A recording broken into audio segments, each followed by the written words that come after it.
that breaking news right here on HQ. Find it on CBS Sports HQ, streaming free anywhere you are. This is CBS.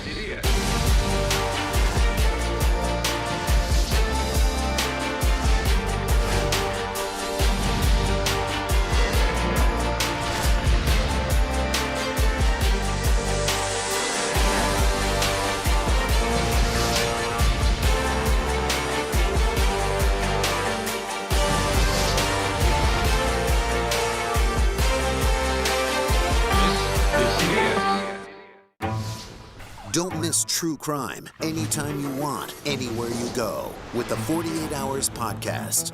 Real crimes, real lives. Like a John Grisham novel come to life. Real justice. There's some questions that have to be asked and need to be answered. Listen to 48 Hours on Apple Podcasts. The all-new CBS Evening News. Lay is facing up to $1 million in tariff payments this year alone. Zhou, is Lay going to be able to keep her workers under these conditions? We don't have the same options as large businesses. Can your business survive this? If this is the end of my American dream, I'm going to go down swinging. I'm Major Garrett in Washington, inviting you to the Takeout. Politics, policy, people, and pop culture served up weeknights. What's on the menu? Plenty. The day's happenings with curiosity and formality and humor. It's serious discussion, but we do not take ourselves too seriously. Who is a better speaker, Mike Johnson or you?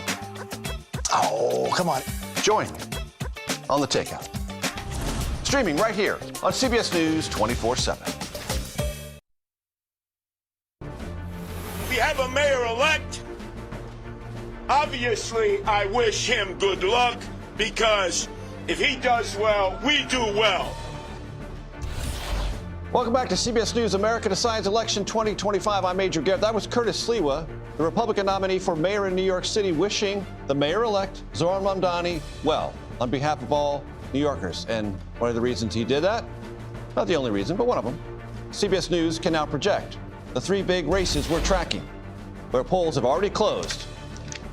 As I just said, the New York City mayor's race, Zohran Mamdani, the projected winner, according to CBS News projections, with 83% of the vote in. You can see Mamdani just over 50%. Andrew Cuomo, son of Mario Cuomo, 41.3%. Curtis Sliwa, who you just listened to, 7.3%.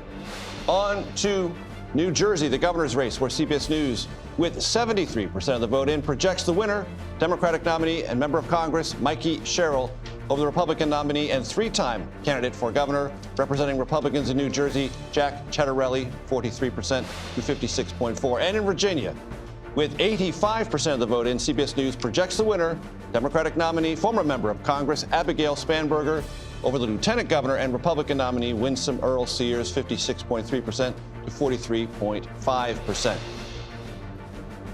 And Virginia's attorney general race, we have a projected winner, and this would fall, I think, into the category of surprise. Jay Jones, the Democratic nominee, the CBS News projected winner with 84% of the vote in over the incumbent Republican, Jason Miyares, 51.8% to 47.8%. Why does this fall into the slight surprise category?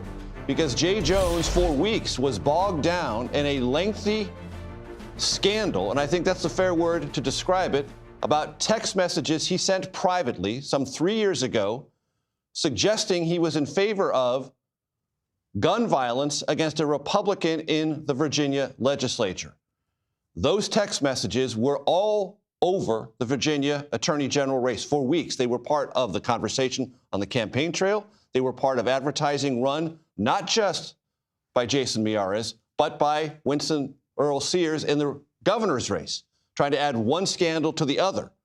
And in the end, not only did Abigail Spanberger win comfortably in the gubernatorial race, but now, according to CBS News projections, Jay Jones, who was dealing with this for weeks, overcoming that and an incumbent Republican attorney general. Robert Costa with me, Weijia Jiang with me, Caitlin Huey-Burns with me. Robert, let me start with you.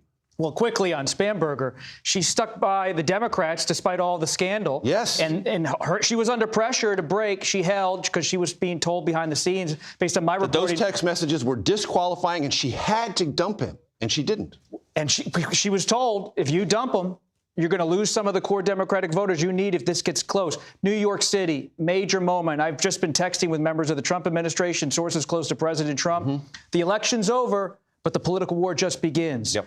The president, I'm told, is thinking about how he's going to approach New York City. Now, he has sent the National Guard to California. He has sent it to other states. Could New York be the next front? I have been asking my sources close to the president.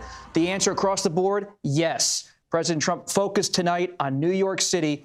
And for the Democratic Party, you have now had a Democratic socialist, 34 years old, win the mayor's race in New York City. And what's so important about how he ran this race, he didn't dance around it. He has a mandate for what he's talking about. And it goes beyond free busing. It goes beyond trying to make sure there's child care for those in kindergarten and for others who are dealing with child care issues. He is making a wholesale argument to business leaders in New York. The old way is over. A new order is here. You are going to pay higher taxes. The state is going to have a bigger role. And while Democrats in Washington might want to run a Spamberger playbook in 2026, they're going to be asked questions about this high-profile Democratic socialist, Democratic mayor of New York. We are waiting for Mikey Sherrill, the projected winner in the New Jersey governor's race, to give her remarks this evening. But Abigail Spanberger in Virginia already has. And I noted she said she is all in favor of pragmatism. Not progressivism, pragmatism. And I think that's going to be part of the after-action Democratic conversation. Are we progressives? Are we pragmatists? Or are we pragmatic progressives? Or some combination of the two? Well, you know, what's so fascinating to me is that for Mamdani, he actually stole President Trump's playbook in some ways and really zoomed in on such a simple message about the economy. And he used some of the tactics, too, because I remember looking at my phone and all of a sudden this guy came out of nowhere and he was speaking directly to people and asking what it was that they cared about. And really, it was a moment for Democrats, as you point out, to reflect about who they are. And right now, there is still an identity crisis that the Trump administration and Republicans will try to capitalize on because they haven't figured out exactly as a party what they are going to do. So not only are we waiting for those remarks, Major, but I'm also waiting to hear from President Trump, who has so far tonight said nothing about any of these races. I want to turn to Kelly O'Grady, who is often the most important person I turn to synthesize economic data, trend lines therein. Kelly, what do you see not only in the election results, but what led to them based on either consumer complaints, affordability issues, and economic performance overall? I mean, every election, the economy seems to be top of mind. And you kind of look at what we're seeing in the headline stats and you compare that to how people are feeling. Headline-wise, the economy is doing well. The unemployment rate, it's at 4.3%, right? That's within a healthy band. Inflation is at 3%. It's not where the Fed wants it to be, but it's certainly off that high that we saw in summer 2022 of 9%. But Major, the reason you saw today is because this is a two-speed economy that we are living in. The labor market, okay, let's look at that again. We've seen the largest number of layoffs through September that we have seen since 2020. Think about that, since COVID. And then when you break down that headline number with prices and inflation, we're seeing some of the staples like beef, like meat, like coffee. It's double-digit price increases. And so, Major, I think the way to think about this is the share of wallet that those lower and middle income Americans are spending on those staples. It's really increasing, and that's why it hurts so much. As always, you break it down so well. Kelly O'Grady, thank you so much. When we come back, we're expecting to hear from the projected winners of New Jersey's governor's race, Mikey Sherrill, and New York mayor's race, Zohran Mamdani. That's coming up in the next hour. You're going to want to stay tuned for that. You are watching CBS News coverage of America Decides, Election 2025.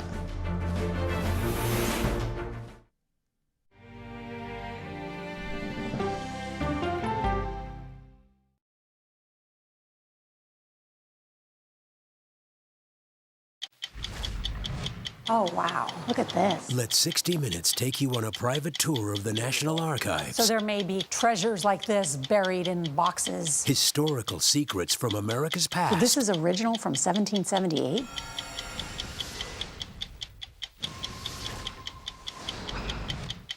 When you need your sports in us now, we're bringing you that breaking news right here on HQ. Find it on CBS Sports HQ, streaming free anywhere you are. On Face the Nation, you try to separate the noise from the news. You need to be able to have an actual conversation. Do you believe this case could be solved? Yes, I do. What is your emergency? I accidentally shot my wife. Do you think it was accidental? I guess that's the million-dollar question. It's not a violent crash. No. Whoa. There's our connection. Lady down. I knew this was going to happen. Did this look like an accident or something else? Something entirely different. I never would have guessed how this ended.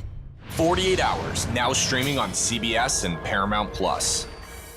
Ready? Yeah. You ready? And 1, 2, 3. Hey! I can see clearly now. Look at this outfit. Amazing. Give me some love, baby. We got a toy. Look at this. Oh, no! Time for another quick meal you can make any night of the week. We've got tips to save on clothes, tech, and more. How I got here is nothing short of like a miracle. Talent. Talent. It's gonna be alright. It's a bright, bright, bright way to start your day. See you on CBS Mornings. What happens when the world's best journalists come together? Write a prescription for the